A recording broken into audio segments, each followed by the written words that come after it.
That's good. Okay, so we're day 10. We've made it to double figures. Now, evidence curation. From chaos to sniper fire. Full performance. Boom. Let's go.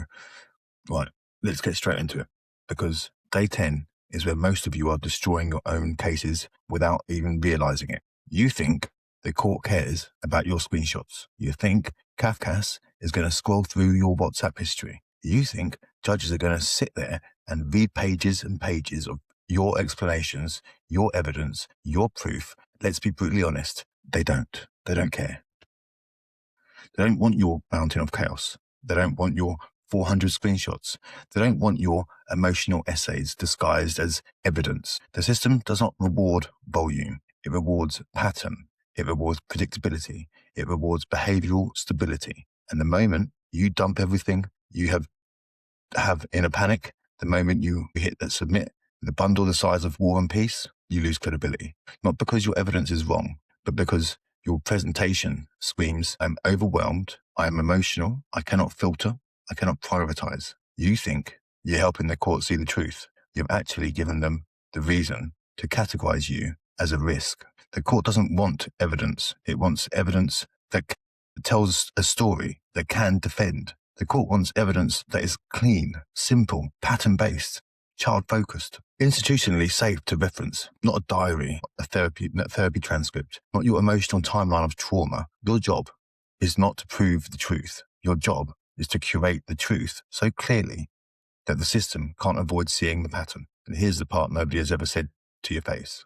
When you send too much evidence, the system silently labels you high conflict, obsessive, fixated, overwhelmed, unable to regulate, unable to filter, unable to prioritize. And I'll tell you that the exact phrase professionals use behind the scenes, the parent has provided vast amounts of material which does not materially advance their position. That sentence is death. It means they didn't read it, they're not going to read it, and now you look like the problem, all because you dumped instead of curated. Evidence has zero value unless it meets three clear criteria. One, it's undeniable.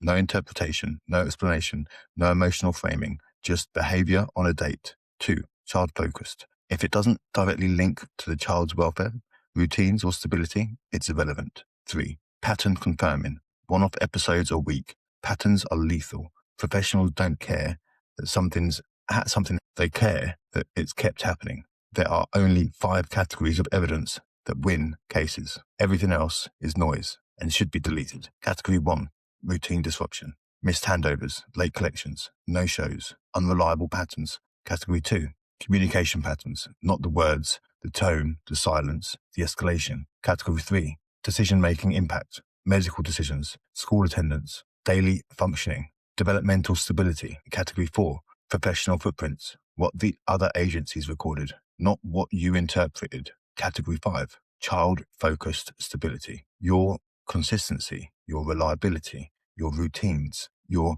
emotional regulation. These are the categories the court actually cares about.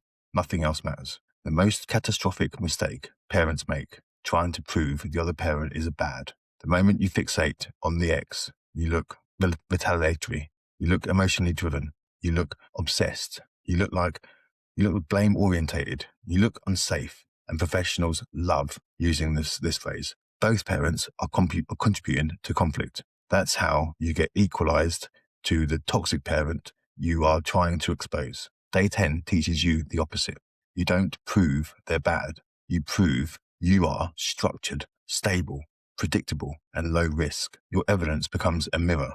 Their instability reflects back on them. The evidence triage system, the nuclear method. Every piece of evidence must pass all five tests. Is it factual? If it needs explaining, it's useless. Is it child-focused? If it's about you, it's a liability. Is it patterned? If it only happened once, bin it.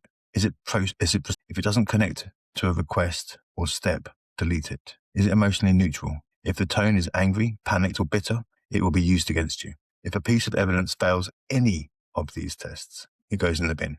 It's not your job. Your job is not to collect everything. Your job is to curate precisely what reinforces your narrative spine.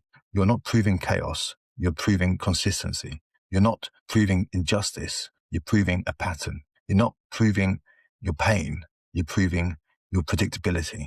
And once your evidence becomes pattern-based and child-focused, the system cannot dismiss you anymore at all. Today's task, every piece of evidence that you have, and go through everything and sort it into these folders: routine disruption, communication pattern, decision-making impact, professional footprint, child-focused stability, and then delete everything else that contains emotion, that contains narrative, that contains interpretation, doesn't show a pattern, doesn't relate to the child, doesn't reinforce your narrative spine, can be twisted.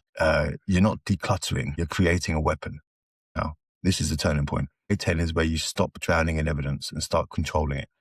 Once you master this, you don't look chaotic, you don't look reactive, you don't look overwhelmed, you don't look unstable, you don't look like high conflict. You look like the one thing the system trusts: predictable.